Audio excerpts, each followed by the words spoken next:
Hi guys, let's continue with today's session on financial statements of not-for-profit organization. So guys, in last class we understood what is the meaning of receipts and payment account, and we also tried working out illustrations based on that to get a better understanding. And today our focus will be on income and expenditure account and fund-based accounting. We'll be learning apart from that a new concept called fund-based accounting. So let's have a look at what is income and expenditure account, and let's solve a couple of sums based on that. So income and expenditure account, by the name itself, it is very clear that in this particular account, we will take all those transactions which has got the flavor of income and expenditure, right? So income and expenditure account, it is prepared to determine surplus or deficit at the end of accounting period, which is added or transferred to the capital fund in the balance sheet. So normally when we prepare trading and profit and loss account, the profit which is derived, right? The ultimate motive of preparing trading and profit and loss account is to find out profit and loss. And that profit and loss is eventually transferred to the capital account in the balance sheet. So same thing goes with not-for-profit organization.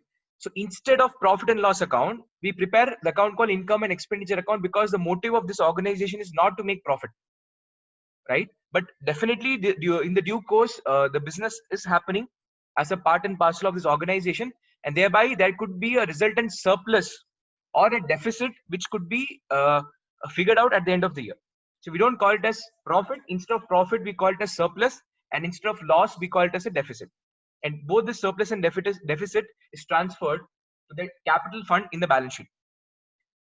Okay. Now, further, when we prepare trading and profit and loss account, we prepared on accrual basis. Same way here also, in income and expenditure account, we have to prepare this particular account on accrual basis of accounting. So hence, we need to make the adjustment of prepaid expenses, outstanding expenses, accrued income, income received in advance.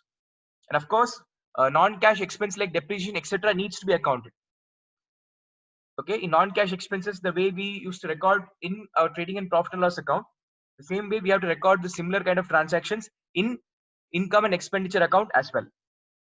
Now, can somebody please explain me the meaning of accrual basis of accounting?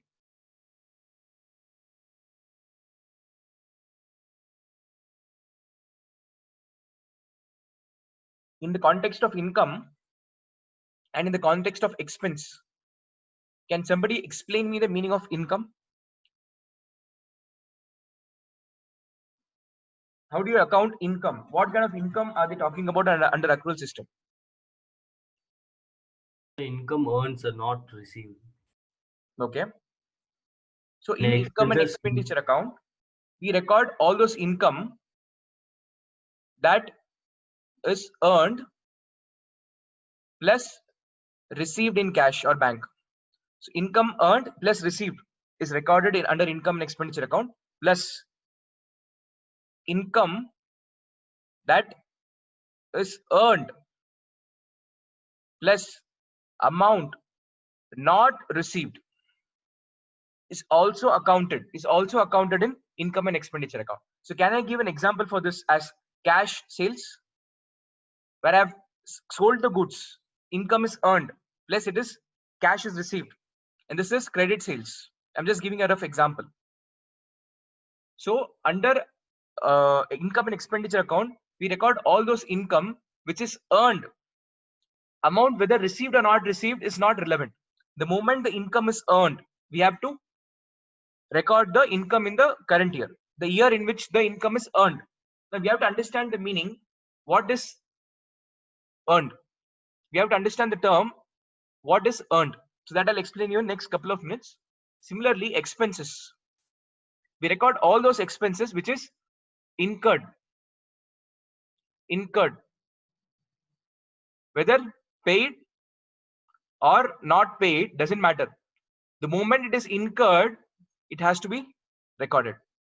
We will not decide that whether expense will recorded or not recorded based on it is paid or not paid.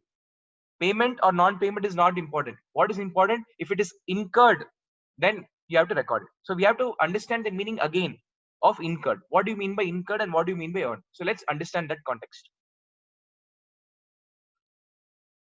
So can I say my possible source of income My possible source of income could be two things. One is by selling goods, and second is by selling services or giving service or providing services. Correct? Yes or no? I can earn the income by being in the business of selling the goods or by way of rendering services. So can somebody please tell me, for if I'm in the business of selling goods, at which point of time I can say that my income is earned? Income is earned. When can I say my income is earned?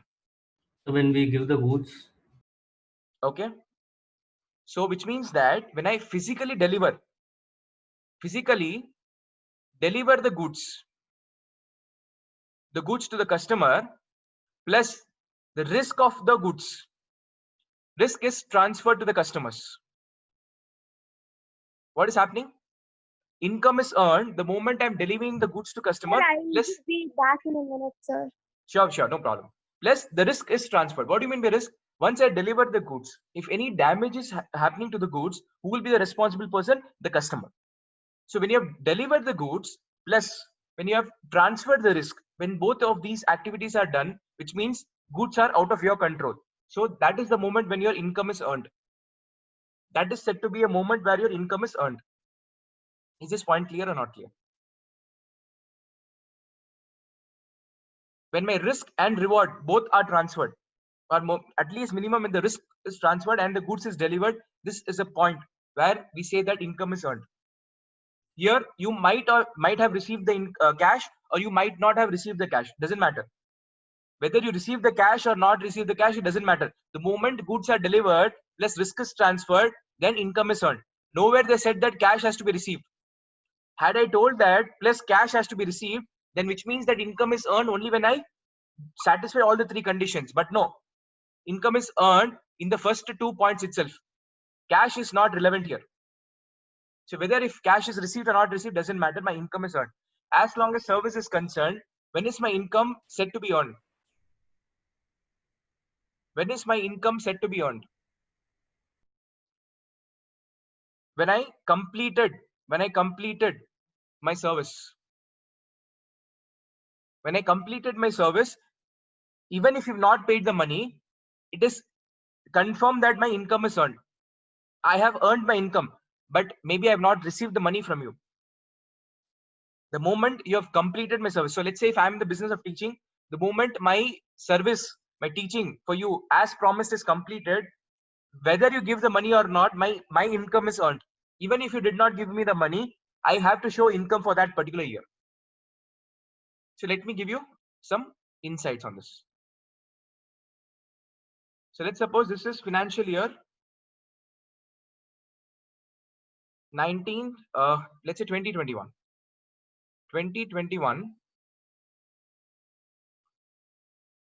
And this is financial year 21-22. So in the context of goods, let's suppose that you have sold the goods here. You have sold goods here. Sold goods means what? Can I say delivery is completed and risk is also transferred? So once I sell the goods, if any damage happens to the goods, it is the responsibility of the customer and not the person who has sold the goods. So I have sold the goods here for rupees 1 lakh, and in 2021, the business has received cash of 1 lakh. So please tell me, as per the accrual system, if I have to show the income of 1 lakh rupees, will I show income in the year 2021 or in 21-22? In which year I'll show the income? 2021. Everybody is agreeing I will show the income in 2021 because my income is earned here. You might say that, sir, money is not received. So how can you say income? As per accrual system, receipt of money is not important. The moment you sold the goods, the income is earned. And if it is earned, if the income is earned, you have to record this in your income and expenditure account. Is my point clear? If you don't understand the essence and concept behind it, you will struggle at each and every step of NPO. That's what a lot of people do. Are you getting this point? So when I prepare income and expenditure of 2021, it is in this year that I show 1 lakh rupees of my income. Any doubts in this point, please?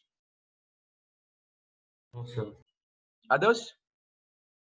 No, sir. No, sir.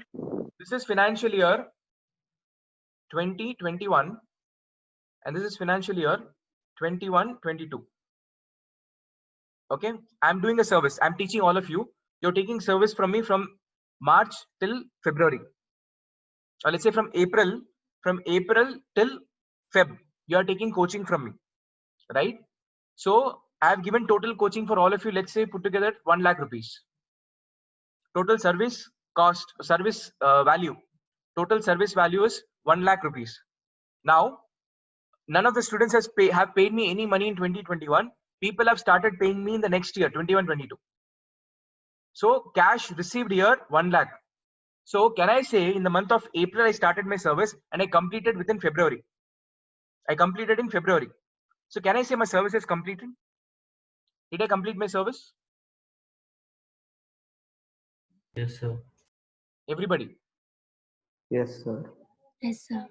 The moment I complete my service, my income is earned. So when I prepare what do you call income and expenditure of 2021, I will show 1 lakh here as my income. You might argue that, sir, money is not received. How can I show this income? Accrual concept is not worried about the money that is received. Money you might receive whenever you want in future, but income has to be showed in the year in which it is earned. That is in the year in which it has been accrued. So my income here of 1 lakh rupees has accrued in the financial year 2021. So this 1 lakh will be shown as income and expenditure account under the financial year 2021. I hope this point is clear. Any doubts? Any doubts, guys? Please make a note of this point and then we'll go forward to the expense point.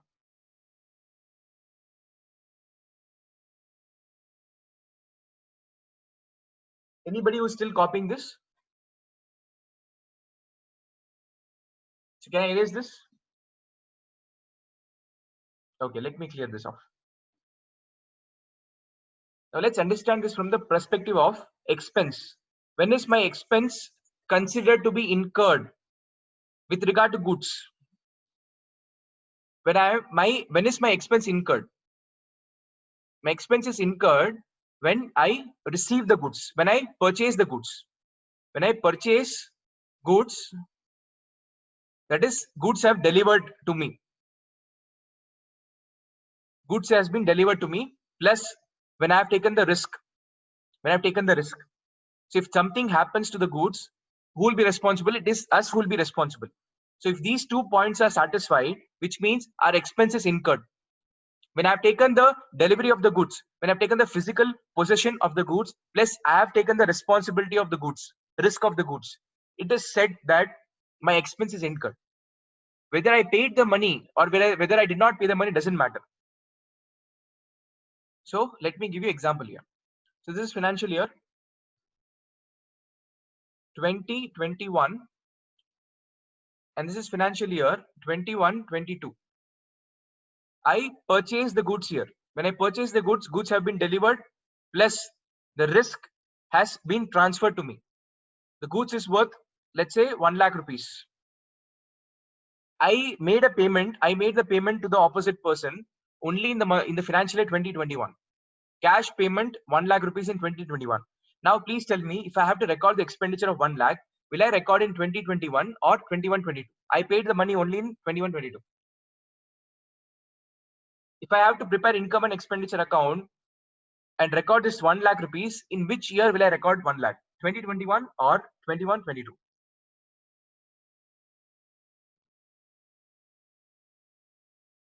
Guys? 2021. 2021 is what Bharat says. Others? 2021. Anybody who's saying 21-22? Accrual concept is very clear. The expense should be incurred. The moment the expense is incurred, we have to record as expense. Whether I pay money or not pay money, whether I pay money now or whether I pay money the next year, it doesn't matter. So I will record my expense in this year only. Same concept. This is called expense incurred in the context of goods. Let's understand this in the context of service.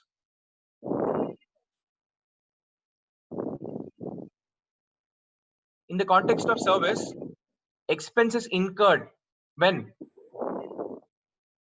when I received the complete service. Complete service. When somebody has given me the complete service, when I received the complete service end to end, it means that my expenditure is incurred. For example, this is financial year 2021, 22. For the month of March, from March 1 to 31st March, my staff has worked. So can I say for the entire month from 1st of March till 31st of March, can I say I have completely received the service? I'm supposed to pay him 30,000 rupees salary. Okay, but I did not pay him on 31st March. I made the payment on 5th April 2021 in the next financial year. 30,000 cash is paid here. Now, please tell me, when is my service incurred? Is my service incurred to the extent of 30,000 in the financial year 2021 or in the financial year 21-22? In 2021. 2021. Very simple. The context is very simple, because I've completely received the service of my staff in 2021, in this year. So if I did not make the payment here, it does not mean that I will not record expense here. Accrual says that the moment you have incurred the expense, you have to record the expense. This is the example of service incurred. Are you getting the point? So I will show the expense in 2021 only, because my expense is incurred in 2021. Payment is irrelevant. I hope this concept is clear for everyone. Yes, sir. Just a small doubt, sir, not related to this, sir. Yes, but boss. a general doubt, sir. Yes. For example, No doubts are small. Whatever doubts you have, it is very important. No, that it's we get not clarified. related to this one particular topic, sir. Just I had a doubt, sir. That's in, for example, in a person is selling goods on credit, sir. Okay. Yes, he has sold a lot, sir. So Yes, holder. Many goods, sir. For example, 2 lakh, 3 lakh, or 4 lakh. It's a huge amount, sir. Okay. And he has not received the cash, sir. Okay. But since we are following accrual basis, sir, Correct. his taxable amount will be more, no, sir. But he will Obviously. not have cash in hand to pay the tax. So what will Obviously. he do, sir? So you're telling that, sir, in this financial year, I've done sale of 10 lakh rupees. So I'm getting cash somewhere here only. This 10 lakh rupees, let's assume that. Yes, sir. So definitely, if you are showing this 10 lakh rupees as income, you are responsible to pay tax. Of course, you have to pay tax. Now, how do you plan? So either what you will do is, you will insist every person, not only tax. See, one angle is tax. Second angle is, boss, you have to pay your expenses also, no? So for expenses also, you need money. So you need money for tax also, you need money for expense also. So in that case, you will do credit sales to such an extent which is manageable by you. Plus, you have to do purchases also. If you keep on selling goods on credit basis, and if you keep on purchases on cash basis, then it is not possible. So a person or a businessman will sell goods on credit to the extent of his capacity, keeping in mind taxes, expenses, and purchases. No businessman will blindly do credit sales for crores of rupees, and he will take the responsibility of paying tax. Accordingly, you will plan. So if you feel that if you do not have sufficient money, you will sell goods only if somebody is giving cash, or else you will not sell. So there will be a threshold limit. You will have a point where you'll stop. Okay, this is beyond this. I cannot do credit sales. So automatically, the person who's doing the business, he will plan accordingly. Okay, sir. That is how common sense people work. You see, a lot of businessmen has never underwent proper accounting courses or tax courses, but still they're able to plan, because this is something which is logical. Anybody would not want to spend the money from his pocket every time. So accordingly, his business, whether cash sales or credit sales, will be planned accordingly, according to the tax expenses he has to do, according to the other expenses and purchases which he has to do. So based on that, he'll do the complete planning. Okay, I hope your query is answered. Yes, sir. Okay, great. Sir. Yes, boss. Sir, but as a wholesaler, sir, he'll be buying with cash and selling. I mean, he'll be doing credit sales only, no, sir. Correct. So at that time, what will he do, sir? But if he's doing credit sales also, will he give credit for 1 year, or will he give credit for, let's say, 15 days he'll give, or 1 month he'll give? So within 1 month or 15 days he'll receive money, no?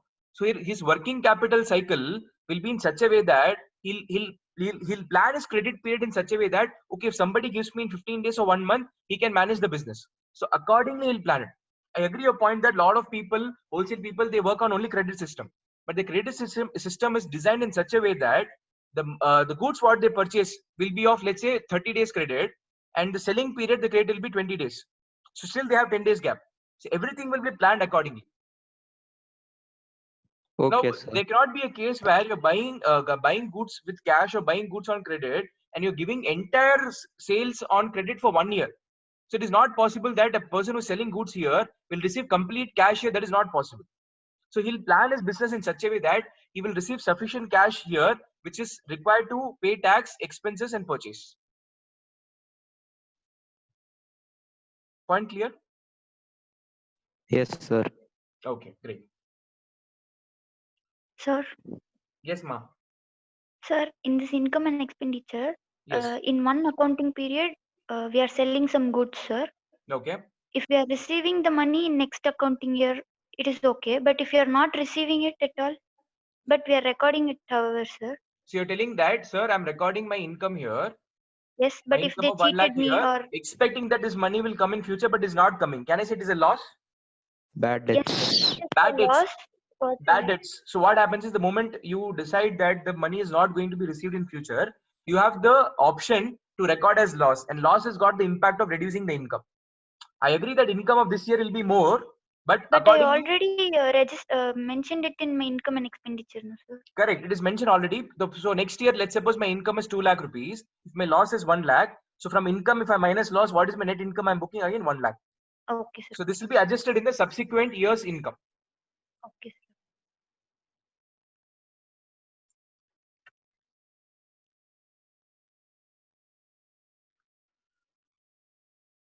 Right, guys? Any doubt in this? Can we proceed forward? So this is the format of income and expenditure. When you record your income and expenditure, it should start with the name of the organization. You have to mention that income and expenditure is for the year ended 31st March 2020, 21, whatever it is. Debit side, credit side. Debit side is expenditure, rupees. Inner column also rupees. Again, income, inner column rupees. So two columns will be there. One is inner column to total it. Outer column will record only the total amount. Right? So we'll not by heart any format as such. We will understand the concept. Now, let's do one illustration to understand this. From the following information, prepare income and expenditure account. Now, please tell me when when somebody says that from the following information, what is this information? What kind of information is this? From which information am I preparing income and expenditure? Can somebody throw me light on this? Transactions, sir. Receipts and payments account probably. Yes. So if your accounts is maintained properly by an accountant, then it comes from your trial balance. If accounts is not maintained properly, this information means receipts and payment account plus additional information. We discussed in the last class, right? How do we prepare income, expenditure, and balance sheet based on receipts and payment account and additional informations? So from the following information, so where are this information coming from? This information is coming from receipts and payment account plus additional information. Had there been proper accounts maintained, then they would have given trial balance. But in your entire syllabus, we don't have this concept of trial balance. We assume that NPO, they don't maintain properly accounts, and accordingly, based on the receipts and payment account and additional informations, we are preparing income, expenditure, and balance sheet. So I'm assuming that all this information is available in receipts and payment account. It says that fees collected. So fees collected will be recorded where? Can I say it is recorded in receipts and payment account? Yes, sir. Record the information about the collection and payment of money. Obviously in receipts and payment account. So is my assumption right? Yes, sir. Everybody. Yes, sir. It says that fees collected totally is 3,80,000 rupees, the total fees collected, which including 80,000 for the previous year. We discussed in the previous class that receipts and payment account records all kinds of money whichever is coming in the current year. Whether that money is belonging to the current year, previous year, next year, doesn't matter. It does not differentiate. Whatever money keeps coming in, whether it belongs to any year, we keep on recording in the current year. What is important to record in the current year is which period are you receiving. If I'm receiving the money in the current year, I have to record. So total money that is received is 3,80,000 rupees. So let me prepare income and expenditure account.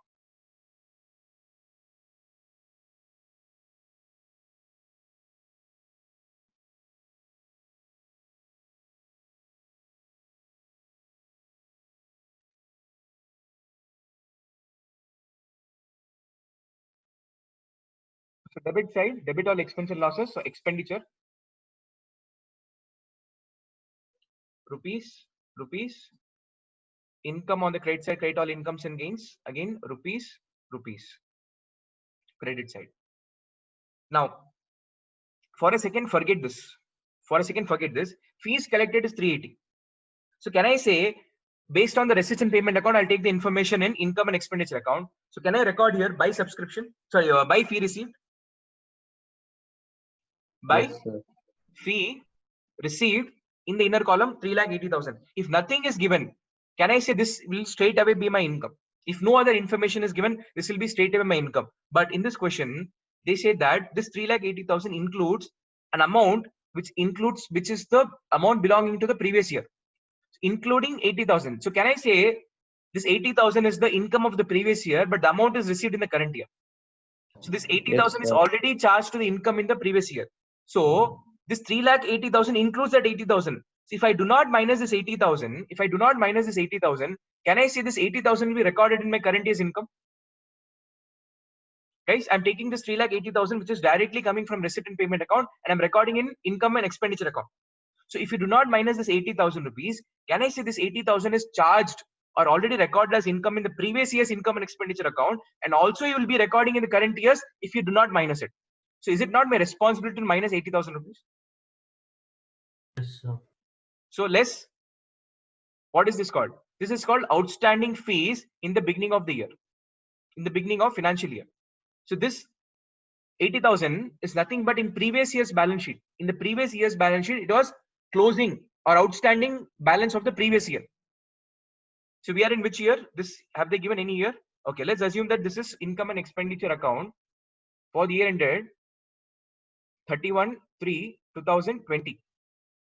31/3/2020. Now they say that this 80,000 is the income which is belonging of previous year. So in previous year, when I created the balance sheet, that is 31/3/19 balance sheet, this 80,000 would have been where? Asset side or liability side? This 80,000 is the money which is belonging of the previous year's income. So this 80,000, what I would have done in the previous year? Liabilities. Liability means you have to It will pay. be as outstanding, Yes, sir. sir. Asset. So it's outstanding fee. It's outstanding Yes, fee 80,000. This will appear on the asset side of the balance sheet of the previous year. So this 80,000 was recorded in 31/3/2019 as income. Since money is not received, it is recorded in asset, so that I remember to collect this 80,000 from my customer. So can I say this is the closing outstanding balance? So same thing when it comes on the balance sheet of 1/4/2019, can I say this outstanding will become opening outstanding or outstanding fees in the beginning of financial year? Can I say this 80,000 is nothing but outstanding fee of the previous financial year, which is closing balance? This will be opening balance of the current financial year. So that is why we mentioned it as outstanding fees in the beginning of financial year, which means this 80,000 is opening balance of the outstanding income. So less 80,000 rupees. Any doubts in the first point? No, sir. Further, it says that fees outstanding for the year. For the current year, 10,000 is the income earned. 10,000 is the income earned, but amount not received. Income earned, but amount not received. So should I record in my current year's income and expenditure or not? It records, so we'll add it to that income, sir.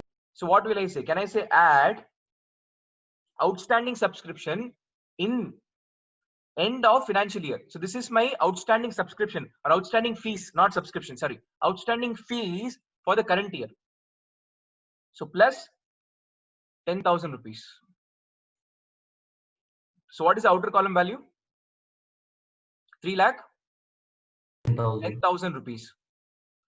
So can I say this in this 3,10,000 rupees, 3 lakh is the money which is received in cash already, and 10,000 is still given on credit basis.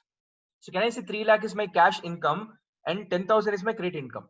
Yes or no? Because 3,80,000, if you minus 80,000, 3 lakh is fee received, which means income is received and you record it also as income. So income earned and amount is also received to the extent of 3 lakh rupees. And for the 10,000 rupees, income is earned but amount is not received. Can I say in this way? Everybody.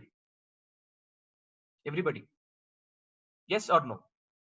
So since this money is not received, can I say this will go and sit in my balance sheet as outstanding subscription, sorry, outstanding fees of current year? If I prepare balance sheet of 31/3/2020, this 10,000 should go and sit on the asset side as outstanding fees at the end of financial year.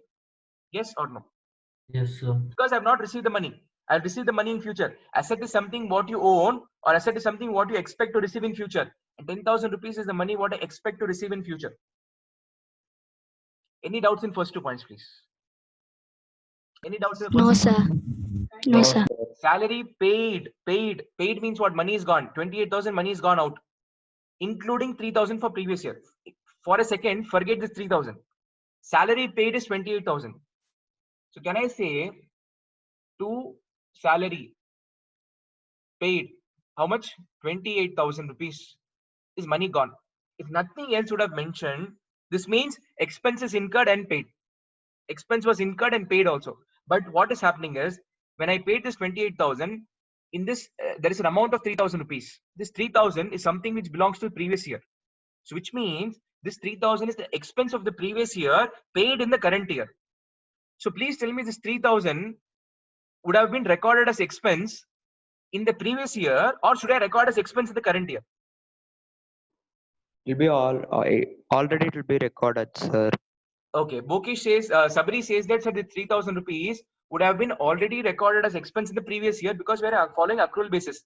Accrual says that the moment expense is incurred, you have to record expense.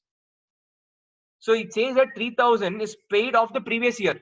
So what it means is 3,000 is the expense of the previous year, which is paid in the current year. So can I say this 3,000 expense was incurred in the previous year? So if it is incurred in the previous year, I would have recorded in the previous year. Now this 3,000 is included in 28. If you do not minus 3,000 from this, you are again recording as expense 3,000 in the current year also, which is wrong. So I need to subtract less what? Less what? Outstanding salary in the beginning of financial year. In the beginning of financial year, how much? 3,000 rupees. Or you can call this as less prepaid salary also. Outstanding salary in the beginning of financial year is also called as less prepaid salary.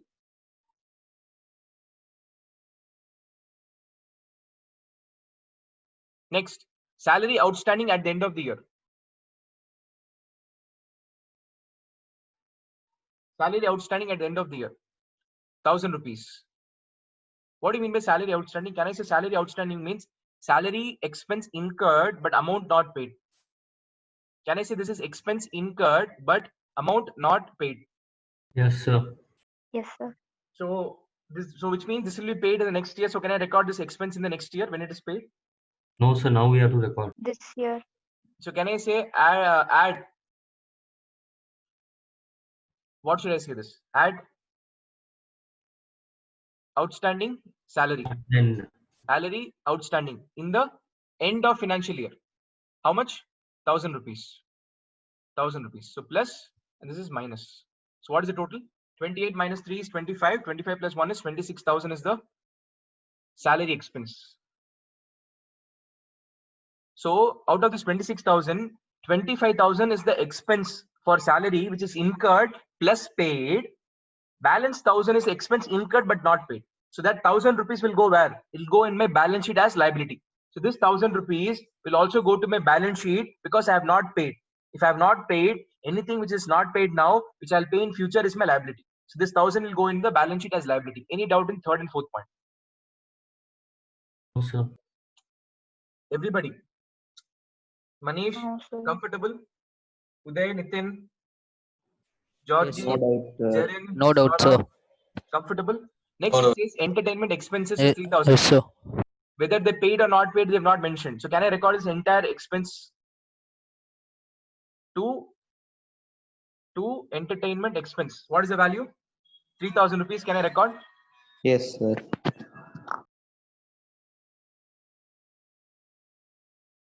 Okay, sir. Done. Next is tournament expense. What is it? 12,000 rupees. Can I record this? Yes, sir. To tournament expense. Something is wrong with this whiteboard. Okay. 12,000 rupees.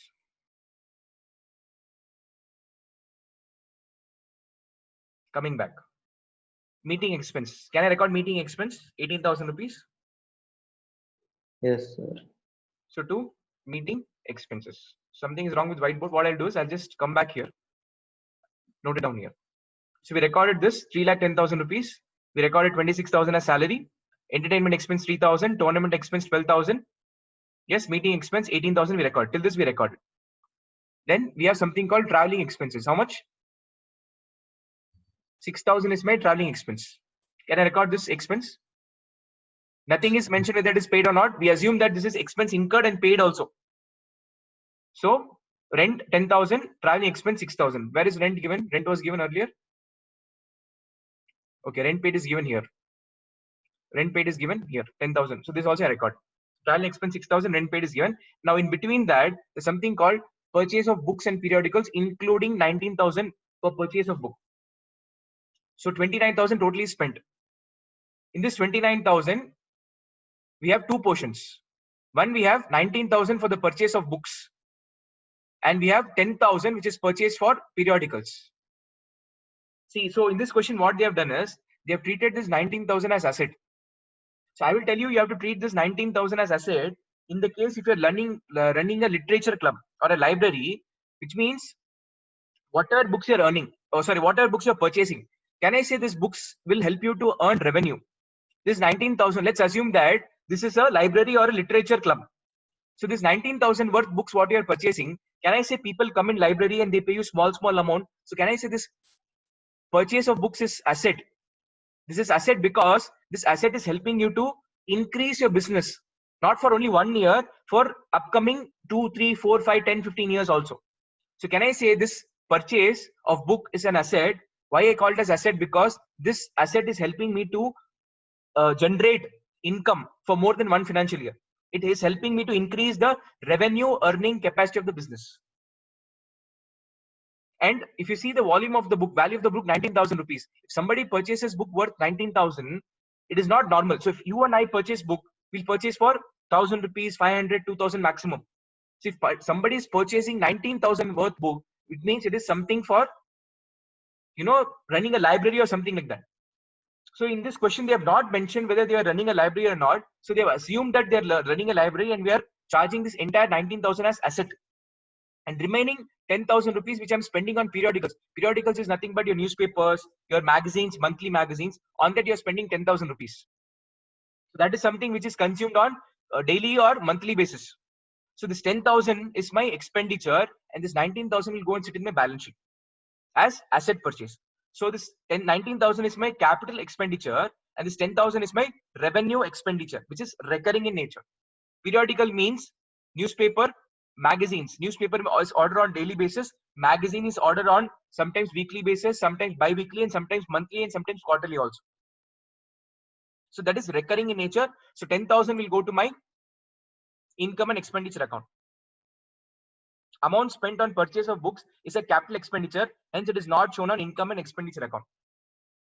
You can state your assumption. If you're getting confused whether should I record an asset or expense, you can state your assumption that we are expecting, since the value of the book is high, or since we are assuming this is to be a literature club or a library, we are assuming this to be a capital expenditure. You can state your assumption in case you're getting confused. Second, after that, postage and telephone 15,000, which is a recurring expenditure, which is a revenue expenditure. So revenue expenditure will be recorded here, 15,000 rupees. And printing and stationery 4,000 will be recorded. Printing and stationery 4,000 rupees will be recorded. Then donation received. Donation received. Nothing is mentioned. If donation, nothing is mentioned, we treat it as general donation. General donation. If it is general donation, which means I am free to use this money any way I want. If I am free to use this money any way I want, then this is my income. Donation is basically of two types, guys. One donation is general donation, and certain donation specific donation. Specific donation means if somebody is giving me a donation of 1 lakh rupees, I have to use this money 1 lakh rupees only for that specific purpose. Hence, it is my liability. I cannot enjoy this money for the organizations. General donation means it is donation which is given by any random person, and I can use this donation amount for whatever purpose I want for the organization. So this is my income. This will go to my income and expenditure account. So if anybody is giving a donation which is specific in nature, then it is a liability. Since nothing is mentioned here, we are assuming this donation to be general donation, and being a general donation, we will record this in our income and expenditure account. Guys, are you able to follow? Yes, sir. All the transactions are recorded. So right side is my income. My total income is what? 3,30,000 rupees. And my expense is what? If your total will be less than that. So if I minus 3,30,000 with the expense, I'm getting a surplus. Surplus means excess of income over expenditure is 2,26,000. 2,26,000 is my surplus. So this will be transferred to your capital fund in the balance sheet. This will be transferred to your capital fund in the balance sheet. This is your income and expenditure account. Guys, comfortable? Yes, sir. Yes. Now, remember one thing. This is receipts and payment account. In receipt and payment account, what do we record on debit side? Receipts. So all the money that is received is recorded on receipt side, debit side. All the money that is paid is recorded on the credit side. What kind of receipts do we record? Can I say revenue receipt? Yes, revenue receipts. On capital receipt. Also Revenue and revenue payment. Then comes your capital receipt and capital payment, which means that in my receipts and payment account, I did not differentiate between revenue and capital. Everything I record. So in your receipts and payment account, you will find all kind of receipts and all kind of payments. But when you prepare your income and expenditure account, and when you prepare balance sheet, so you are preparing your income and expenditure account and balance sheet based on the information given in receipts and payment account, which means that all the transactions which are revenue in nature, all the transactions which are in revenue in nature will come in the income and expenditure account. So if it is revenue receipt, I record my income here. If it is revenue payment, I record my expense here. And all the transactions which are in the nature of capital payment means what? Purchase of asset or in asset. So capital payments are in the nature of always asset. So if it is capital receipt, it will be recorded on the balance sheet side as liability. So all the transaction which is of capital in nature, whether receipt or payment, it will be recorded in balance sheet only. So from the receipts and payment account, you need to learn the art and difference between what is revenue transaction and what is capital transaction. If you're not able to differentiate, your entire calculation can go wrong. Right? So from receipts and payment account, every transaction which is in the nature of revenue receipt and revenue payment will only go in income and expenditure account, and all the transaction which is in the nature of capital receipt and capital payment will go to balance sheet. If you come to this PDF which I prepared, it has been mentioned here that cash flows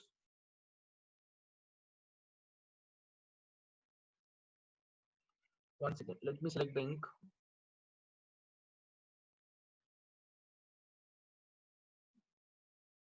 Why is it not getting selected? Anyways, so if you see here, revenue receipts and revenue payment is alone coming in my income and expenditure account, whereas capital receipts and capital payment is coming in my balance sheet. So capital receipt is not asset, guys. Cut it this and make it as liability. Capital receipt means liability, capital payment means asset. This interchange is in return. I hope you have you've received all this document. Please take a printout of this. Capital receipt is a liability, capital payment is an asset. So please be very careful with this. So can we proceed, guys? Yes, sir. Yes, sir. So we have discussed in detail about the difference between income, expenditure, and balance sheet. So I'm not reiterating this one more time. Or if you want, I'll just give a quick reading. Income and expenditure account. Objective of income and expenditure account is to determine surplus, that is excess of income over expenditure, or deficit, that is to determine excess of expenditure over income. So this is the objective, to determine surplus or deficit. The purpose of profit and loss account is to determine the net profit and net loss incurred. Right? Okay. Who prepares income expenditure? NPO, not for profit organization. Who prepares P&L account? Business enterprises. Okay. Method. How do we prepare income and expenditure account? If it is prepared from trial balance, where complete set of books of accounts are maintained. If I have complete set of books of accounts, I said that all cash-rich, not-for-profit organizations who are having the capacity to appoint accountant or a chartered accountant, they can prepare accounts properly, and based on the trial balance, will prepare our income, expenditure, and balance sheet. All those people, those are not cash-rich, then from receipts and payment account and other informations, where complete sets of books of accounts are not maintained, in that case, using receipts and payment account and other information, I prepare income, expenditure account and balance sheet.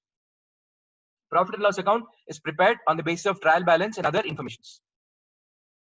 Balance, the balance in the account is termed as surplus, deficit. In profit and loss account, it is termed as net profit and net loss. Any doubts in this difference? Yes, any doubts in this difference between income, expenditure and balance sheet? No, sir. Everybody? No, sir. Dinesh, Shilpana, Komal, Aishwarya, Karunya? No, sir.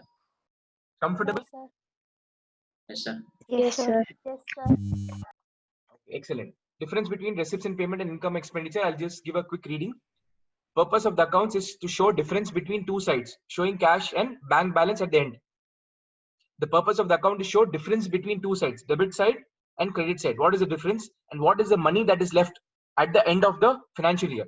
Whereas the purpose of the income and expenditure account is to show the net result of the activities that were undertaken during the year, whether it is resulting in surplus or deficit. Whatever activities are undertaken by the organization during the year, what is the result of the activities? Are we in surplus or deficit? That is the purpose of income and expenditure.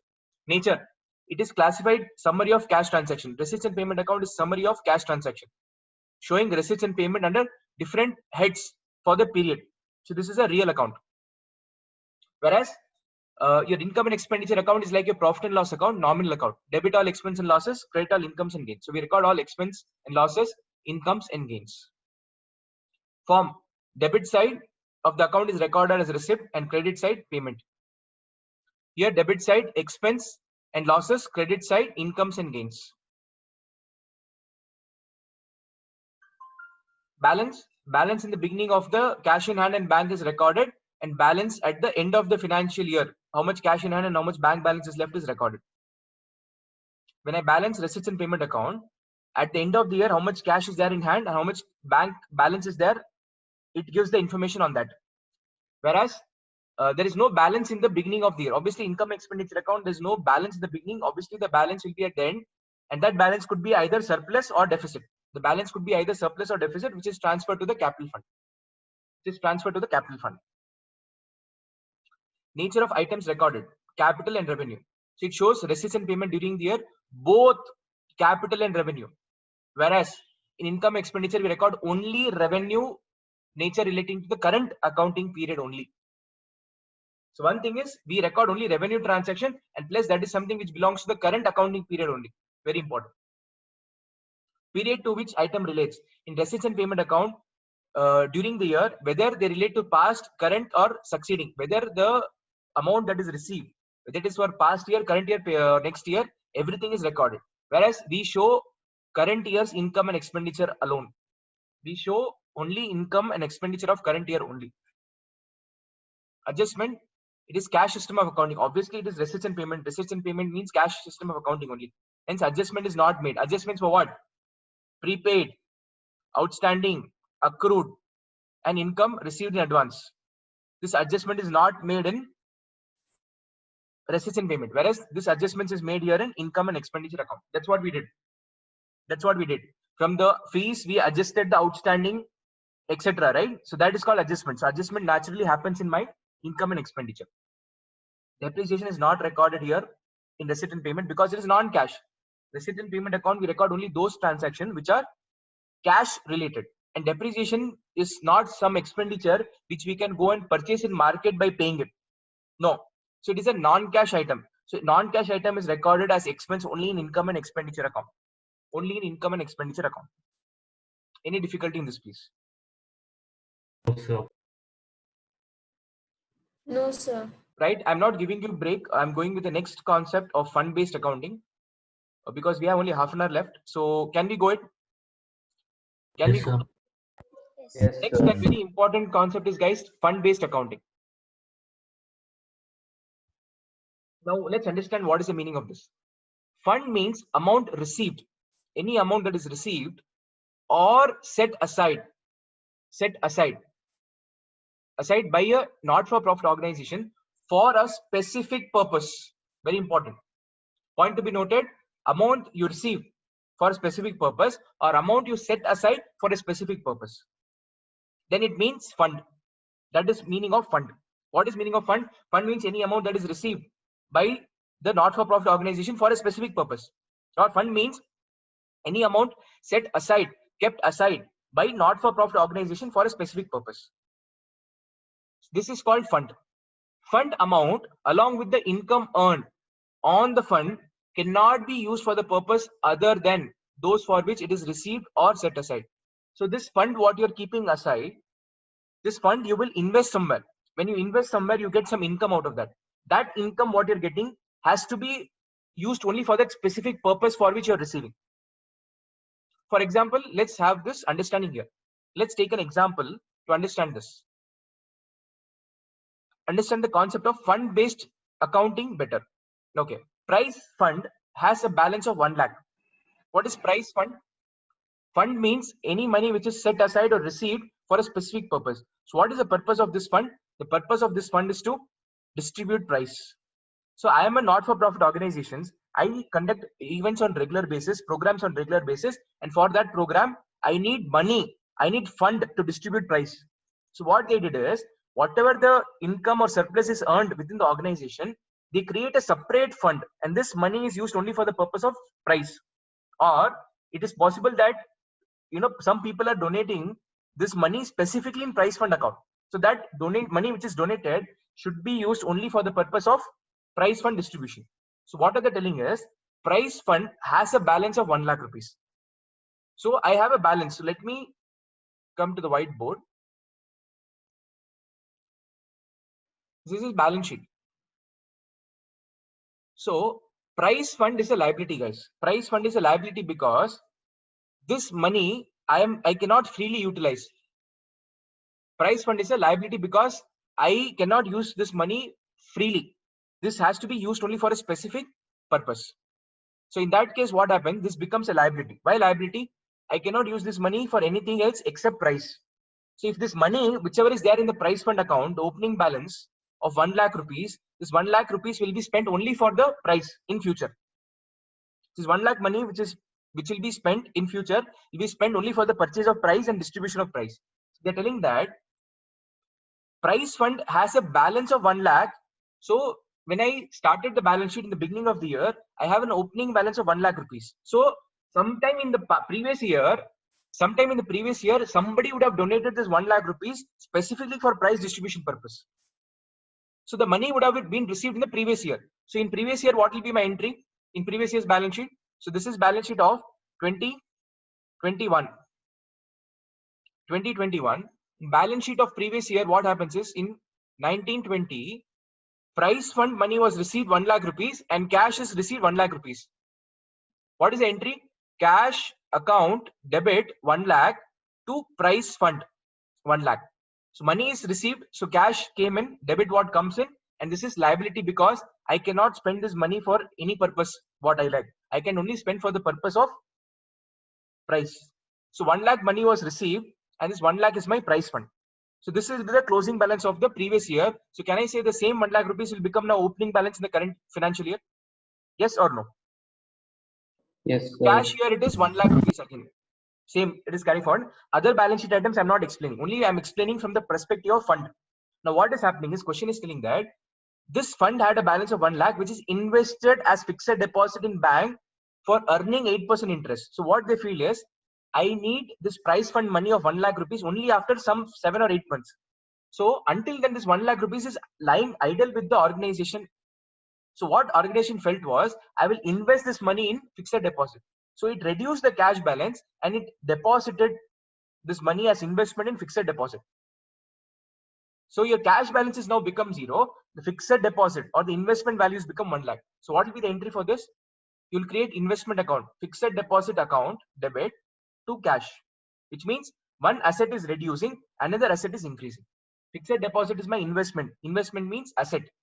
So you're investing money which is there in cash in form of FD. so that you can earn interest at the rate of 8%. So let's suppose that you earned an interest of, let's suppose, 4,000 rupees. Let's say you earn interest of 4,000 rupees. Now this 4,000 rupees, are you allowed to use this in whatever manner you can use? Are you free to use this in any way you can use, or do you have restrictions? You have restrictions. You cannot use this money freely because this egg is part of this 1 lakh. So this 4,000 also has to be used for which purpose? For the purpose of price only. You cannot use this freely. So this 4,000 interest which is received, which means this 4,000, what is happening? You're receiving in cash.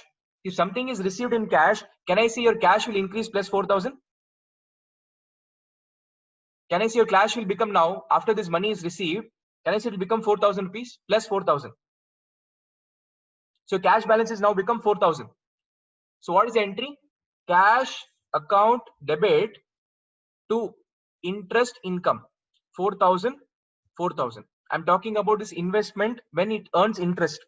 So it received 4,000 rupees in cash and interest income. So normally you will say that, sir, interest income means this will go to my income and expenditure account. No, this will not go to income and expenditure account because this is not your income.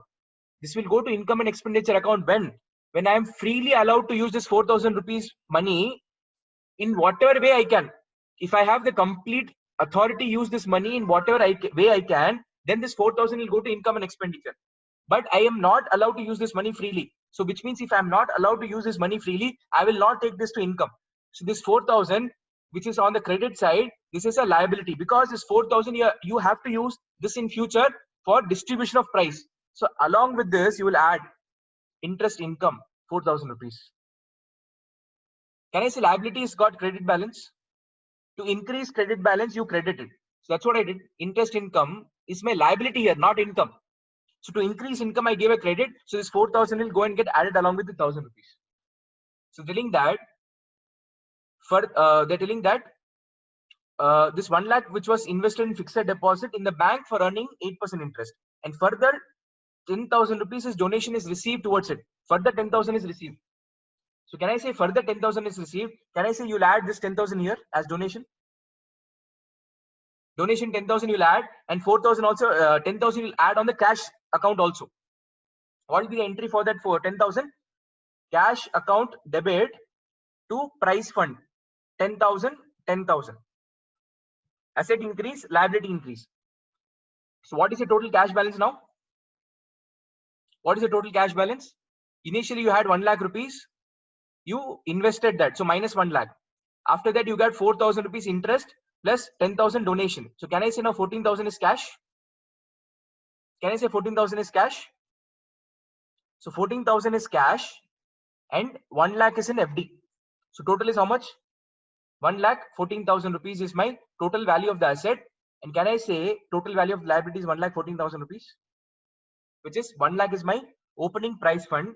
Add interest in interest income of 4,000 and donation received 10,000 rupees. This income I will not take to income and expenditure because organization is not allowed to use this money. So I will take something to income only when I am allowed to use this money freely. If I am not allowed to use this freely, it means it is a liability which I have to pay in future. If I have to pay something in future, how can it be my income? So 1 lakh plus 4,000 plus 10,000. This is my 1 lakh 14,000 rupees. 1 lakh 14. So here they have told that interest earned on deposit is 18,000 rupees, 8,000 rupees. So in case if it is 8,000, instead of 4,000, if it is 8,000, then this will become 8,000 plus 10,000 will become 18.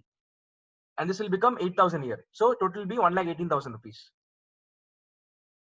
Instead of 4,000, I assume 4,000 as interest. Here they have given 8,000 as interest. After that, they tell that expense incurred towards price is 7,000 rupees. So with whatever money so far they had 1 lakh 18,000 rupees. Now the time has come for expenditure. The purpose for which they have accumulated is 1 lakh 18,000. The purpose to spend is now come. The money that is spent is 7,000. In that 7,000, 3,000 is towards trophies and 4,000 is towards distribution of cash price. 3,000 is for giving trophies and 4,000 is for cash price. So people, when they read this, how they read is expense incurred towards price 7,000, 3,000 towards trophies and 4,000 towards cash price. They think that 7,000 plus 3,000 plus 4,000 is expense. No, Here colon is given, semicolon is given. Semicolon means they are trying to give the breakup of the 7,000. So 7,000 is the total expenditure. So this expenditure I will not take to income and expenditure account. I will not take this to income and expenditure account because this is not the expenditure of the business. This is the expenditure of the fund. So this expenditure, instead of taking to income and expenditure account, I will minus this expenditure 7,000 from the fund, because this entire thing what is there is not my NPO's what do you call business operation. This is something which is happening in addition. This is something which is happening in addition. This is not the normal operations of the organization. So anything related to fund account, all the income, all the receipt and all the payment will happen in the liability column. This will not go in my expense. So now what is my 7,000 rupees? If I minus, what is the balance in my liability account? What is the balance, please? From 1,18,000 rupees, if I minus 7,000, can I say it is 1,11,000? And when I spend the 7,000 rupees, obviously from my cash account also 7,000 will go off, no? So minus 7,000 from cash. So 1 lakh, how much it happens? 11,000 rupees. 11,000 cash, 1 lakh FD. So 1 lakh 11,000 is my asset side also, and 1 lakh 11,000 is my liability also. Are you getting the outer line? I'm only giving you the outer line. I've not gone into the core. With this, I expect you to understand only 20% of fund-based accounting. Remaining, I'm yet to explain it. So what are we trying to understand is there's something called price fund. This price fund means liability. This is a liability which I have to incur for a specific purpose. I cannot freely use for whatever purpose I want. So for this, I'll create a liability. And whatever income is getting added to this, or whatever money is getting added to this, will be added in the price fund account itself and not in my income and expenditure. All the income and expenses arising in relation to this price fund will be added and subtracted in my price fund. It will not go to income and expenditure. Are we clear with this point? Guys, are we clear with this point? Yes, sir. So Yes, some sir. people have Roshni, why adding with price fund, sir? And also donation should be recorded in income expenditure account. Roshni, is your doubt clear with whatever I explained? Because this money, whatever you're getting, whether it is donation or income, you are not allowed to use this freely. If somebody is giving me donation, if I can use this donation for whatever purpose I want, then it is my income of the organization. If there is a restriction, if a donation is coming with restriction, it is not a general donation, it is a specific donation. And specific donation means this money I should incur only for a specific purpose. And that is a liability. It is a specific donation, yes. Hence it is my added in the liability. So donation received or funds set aside for a specific purpose are credited to separate fund account and are shown in the liability side of the balance sheet. Right? So whatever the donation 10,000 we received, what did we do? We credited to the price fund account, separate fund account under the liability. That's what they're telling. And income from these funds are credited to respective fund account. Respective fund means price fund account. That's what we did. We got the income of 8,000 rupees and we credited to the fund account. And expenses, what we did for the price, what we did, we debited. Debited means subtracted. Credited means added. So 8,000 rupees we added to the fund account, and this 7,000 price we subtracted from the fund account. That's what we did. So this is called fund-based accounting. Accounting when done on this basis is called fund-based accounting. Any doubts, please? Any doubts? Not-for-profit organization thus maintains a separate bank account for each fund. Each fund. Donation received towards that fund are credited to fund account along with the income, that is interest, while expenses are debited. So for these kind of, if you're maintaining fund-based accounting, for each fund separately you have a separate bank account, and whatever the money is received, whether it is income or donation, will be added to that fund, and expenses, anything done, will be subtracted from that fund. So fund-based accounting means accounting where by receipts of donation and income relating to a particular fund are credited to the fund account. Credited means added to the fund account, and payment and expense are debited means subtracted to the fund account. Example of such funds are building fund, library fund, sports fund, prize fund. So we saw an example of prize fund. Now we are yet to see the example of other funds. So credit balance of the fund accounting is shown on the liability side of the balance sheet. So obviously we got a credit balance of 1,11,000 rupees and we showed on the liability side of the balance sheet. This is what is the example. Any doubts in this so far? Any doubts in this so far? Will the asset side show what we seen in that example you showed, sir? Asset side you'll have whatever money is received, and if in case the money you received and invested in 50, so this will come in the asset side. Preparing the extract of the balance sheet when in the questions we never. Bharat, your voice is breaking. I'm not able to hear you properly. In balance sheet. In 12th class, when we were preparing this, sir, we didn't write it exactly like this one, sir, in asset side. No. This is only an extract. I'm giving you the understanding. So when we do the question, you will properly understand how do we solve it. So this is just an overall idea how that fund-based accounting works. So based on which kind of fund it is, there is a different accounting treatment given. So I've not gone into core accounting. I'm just giving you overall idea what it is, and you will come across what I'm saying this in upcoming sums. Okay, sir. Now, what are they telling is if the fund accounting has got a credit balance, this credit balance is shown on the liability side, which means is there a possibility of getting debit balance also? When will I get debit balance? If my amount is less, if my expenditure is more, if my expenditure is, let's suppose 1,70,000 rupees instead of 7,000, if it is 1,70,000 rupees, can I say my expense is more than your money available? Yes, sir. In that case, it will become debit balance. So let's understand what happens. Now, let's understand that if after adding in income to the fund and further donation received and deducting expenses, the fund shows a debit balance, then this debit balance is transferred to the income and expenditure account. So let's understand this with an example. The opening balance of the prize fund is 10,000. Let's suppose that opening prize fund is 10,000. The donation that is received is 5,000. The interest that is earned is 16,500. So the total money that is received is 16,500. Total money that is received is 16,500. So if you open the balance sheet,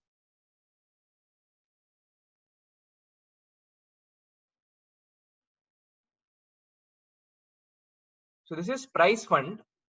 It's got the opening balance of 10,000 rupees. So which means cash balance would have been, opening cash balance would have been 10,000. I'm writing inner column, opening balance, okay? Further during the year, donation was received for 5,000. If donation is received for 5,000, so add donation. So 5,000 will get added here and 5,000 will get added here because we are following double entry system of accounting. So it has double impact. One liability increase, another asset increase. Then what happens? Interest is earned on deposit. So interest earned means I add interest here. 1,500. Let's suppose the interest is received, so 1,500 is added here also. So can I say now balance sheet till this place it is tallying? So can I say total is 16,500 in both the sides? 10,000 plus 5,000 plus 1,500, 16,500. 10,000 plus 5,000 plus 1,500, 16,500. Any doubts in this? First point. Now what is happening is the expense that is incurred towards price are 20,000. So as usual, I need to subtract 20,000 from this. From 16,500, I need to subtract the expenses of 20,000 rupees. Now, can I say if I minus 20,000, this will become how much? Minus 3,500. Under liability side, minus 3,500 means this is asset. Under liability, if you have plus means liability, minus means asset. Under asset side, if you have anything, plus means asset, minus means liability. So 3,500 rupees, 3,500 rupees you have spent. So can I say the total money that was available for distribution of expenses was 16,500, but you supposed you spent 20,000. Where did this 3,500 come from? Where did this 3,500 come from? Can I say this 3,500 came from the NPO? And now, so far, this money was not of NPO. This 10,000 was the money of the outsider. This 5,000 was the money of the outsider, and 1,500 was the money of outsider. We never spent a penny from our pocket. So in previous example, the 7,000 rupees was the expense which was spent out of the money which was received from the third party. We never spent this money from our pocket. Since we did not spend this money from our pocket, we never recorded in our income and expenditure account. Now in this case, this 3,500 rupees is the money that is spent from the fund of the organization, the cash balance of the organization. So can I say this 3,500 is the expense of the organization? So this 3,500 will go to the income and expenditure as my expense. because this 3,500 rupees was spent out of the pocket of the NPO. NPO got only 16,500 totally from the outsider for the prize fund account. So over and above that, it spent 3,500 from its own pocket. So anything which I spent from my own pocket is the expense of the organization. So this will be debited. This 3,500, which extra money is spent from the organization's pocket, this will be debited as expense of the organization. Are you able to follow? Are you able to follow? Yes, sir. Everybody. Yes, sir. So this is the fund-based accounting. So tomorrow or in probably next class, we'll continue with this and we'll understand, we'll take up illustration 5 and we'll understand how to do the accounting. Consider different complications involved in each questions. So tomorrow we have class, sir. Not tomorrow, next class. So next class is again on Monday. So Monday we'll discuss this topic. So today from 6:30 to 8:30 we have dissolution, sir. Yes, Kana. Once again, let me complete this. So guys, we come to end of today's session. Thank you so much for watching this video.